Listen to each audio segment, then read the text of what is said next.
আসসালামু আলাইকুম। আপনাদের সাথে আজকের সূরা নূরের একটা আয়াত শেয়ার করব।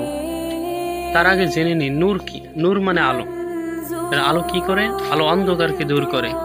তেমনি সূরা নূর এটা মানুষের ভিতর যে অন্ধকারাচ্ছন্ন ভাব সেটা দূর করে মানুষকে আলোর দিকে ধাবিত করে। আমাদের সমাজে কিছু মানুষ রয়েছে যারা নারীর প্রতি মিথ্যা অপবাদ দেয়। আসলে এটা যে কত জঘন্যতম অপরাধ, কত বড় যে কবিরা গুনাহ, সেটা সে জানলে আর এটা বলতো না। আল্লাহ সুবহানাহু ওয়া তাআলা সূরা নূরের ৪ নম্বর আয়াতে বলেন, যারা সতীসাধ্যী নারীর প্রতি মিথ্যা অপবাদ দেয় অথচ সপক্ষে ৪ জন সাক্ষী উপস্থিত করতে পারে না, তাদেরকে ৮০টা বেত্রাঘাত করো এবং তাদের সাক্ষী কবুল করো না, কারণ এরাই নাফরমান।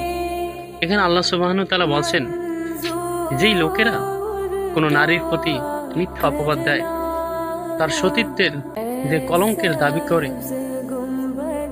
সেই দাবিটা সেটা যদি সত্য প্রমাণ না করতে পারে, তাহলে তাদেরকে ৮০টা বেত্রাঘাত দাও এবং তাদের সাক্ষী কবুল করো না। আমাদের সমাজে যদি এই শাসন এবং এই শাসকও থাকতো, তাহলে আশা করি ইনশাল্লাহ তাহলে এইরকম আর ঘটতো না। তাহলে অহরহ নারীর প্রতি মিথ্যা অপবাদ হতো না। আজকে নারীর প্রতি অহরহ মিথ্যা অপবাদ হচ্ছে, নারীকে নির্যাতন করা হচ্ছে, এই অপবাদগুলো দিয়ে মানসিকভাবে টর্চার করা হচ্ছে।